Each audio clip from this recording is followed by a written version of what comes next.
Hi, I'm Alex Etrick, and welcome to Smash Course World History. See, it's like Crash Course, but made by a 16-year-old high school student. Today, we'll be talking about one of the greatest scholars and well-known humanists from the Renaissance, Desiderius Erasmus. Roll the intro.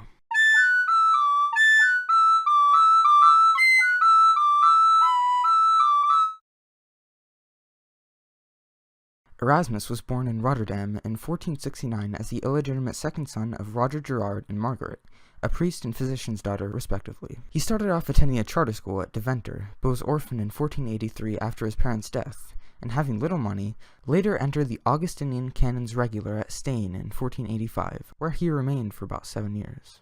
However, the monastery discouraged Erasmus's interest in classical studies, and soon realized that he was unfit for monastic life. He saw his chance to study at a college when Bishop Hendrik of Bergen sent him to the University of Paris in 1495 to study theology, but instead he only gained a lifelong aversion to the professional study, saying that scholasticism repelled him, and left the college when he did not get his promised financial aid. Something good did come from his trip to Paris. In 1499, Erasmus met a pupil named William Blount, Lord Mountjoy, who invited Erasmus to travel to England with him as a tutor. There he made lifelong friends, such as Thomas More, later Lord Chancellor of England, and John Colet, the founder of St. Paul's School in London. John Colet enhanced Erasmus's ambition to be a primitive theologian, shared his contempt for scholastic theology, and drew him towards biblical studies. Over the next couple decades, Erasmus began traveling all over Europe. Starting in 1500, he traveled back to France, then to England, then to Italy, back to England, before finally making his home in present-day Leuven, Belgium. During this time, he had published a number of his works, such as his collection of more than 5,000 proverbs called the Adagia, the Handbook of a Christian Knight, his book In Praise of Folly, as well as the two pieces he considered to be his twin masterpieces of his career, the Novum Instrumentum, consisting of a New Testament translated into Greek, complete with his own Latin annotations, and the 9 volumes of the complete works of St. Jerome, including 4 volumes of Jerome's letters edited by Erasmus. Shortly after the release of his annotated New Testament, he began work on the paraphrases of the New Testament. With these works, Erasmus showed a new courage in criticizing the Christian society, seeing many faults in how preachers and princes value their own interests before everything, and cause mass destruction over personal grudges, and how popes fail to model themselves after Christ in their warlike behavior.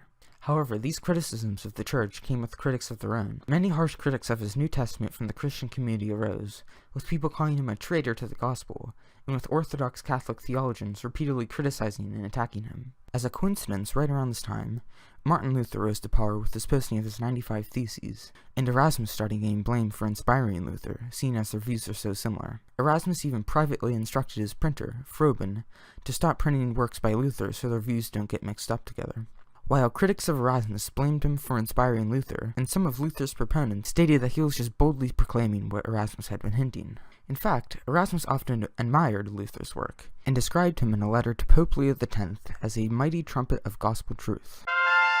However, Erasmus did not support Luther, as he saw Christian unity to be more important than the theological points which Luther challenged. One of Erasmus's and Luther's more well-known disputes was over the concept of free will. Luther's view was that free will did not exist, because any will at all would be influenced by sin one way or another, while Erasmus thought there was no rational way of resolving the issue, but that denying the existence of free will would destroy the moral basis of human action. Although disagreeing and agreeing with Luther on various points, he attempted to not take a side in the debate surrounding the Protestant Reformation, as to try and keep unity within the Church. But his plan backfired when he was labeled as cowardly and left himself open to criticism from both sides, making himself more enemies and critics than if he just simply picked a side.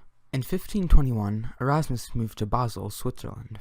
In the last 2 decades of his life, he wrote many letters called Apologiae, defending his version of the New Testament, and refuting the claim that he was a supporter of Luther who helped inspire the Reformation, while also working on expanded editions of the Adages and continuing work on his paraphrases of the New Testament.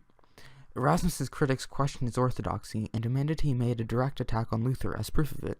Erasmus left Basel in 1529 when the city declared itself Protestant and banned Catholic worship, and then moved to the Catholic city of Freiburg. Erasmus then died on July 12, 1536, on a trip back to Basel to see his manual on preaching titled Ecclesiastes through the press, with his last words being Lieve God, or Dear God in Dutch.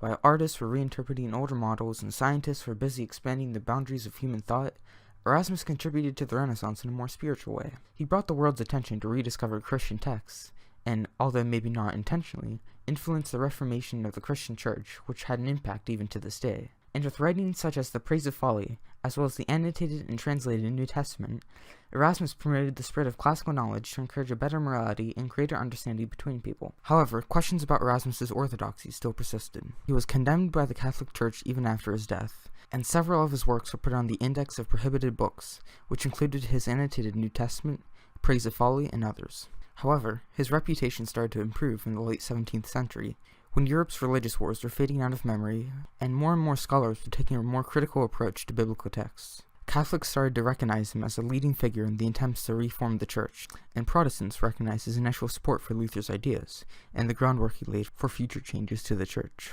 Today, several schools and facilities are named after him, including the Erasmus Hall in Brooklyn. Erasmus started to research in the 20th century, with a number of organizations starting to publish his complete works. From its publication from 1906 to 1958 in 12 volumes with the Oxford University Press, to the more recent University of Toronto Press publication in 1974 called the CWE, or Collected Works of Erasmus, with everything translated into English. He is still widely read today, partly due to his open-minded and rational approach to everything, and partly due to his satirical sense of humor. It's hard to compare Erasmus to somebody today, since the influence he had on something as big as the Protestant Reformation hasn't happened by one person often in the 21st century. However, I could compare him to a famous scientist, Neil deGrasse Tyson, as Tyson used skepticism in his part in the demotion of Pluto from a planet to a dwarf planet, just as Erasmus had used skepticism in his annotated New Testament.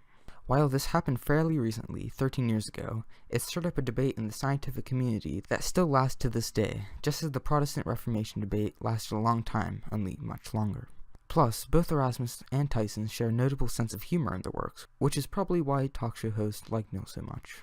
Speaking of Neil, scientists today such as him showcase a lot of the same ideals that were a driving force behind the Renaissance. They have humanistic values, wanting to put human values before values of religious figures, and modern science is basically built on the idea of skepticism and questioning facts at face value. You can also name things like individualism, secularism, and scholarship, which were all prominent during the Renaissance and have stuck to the beliefs modern scientists have.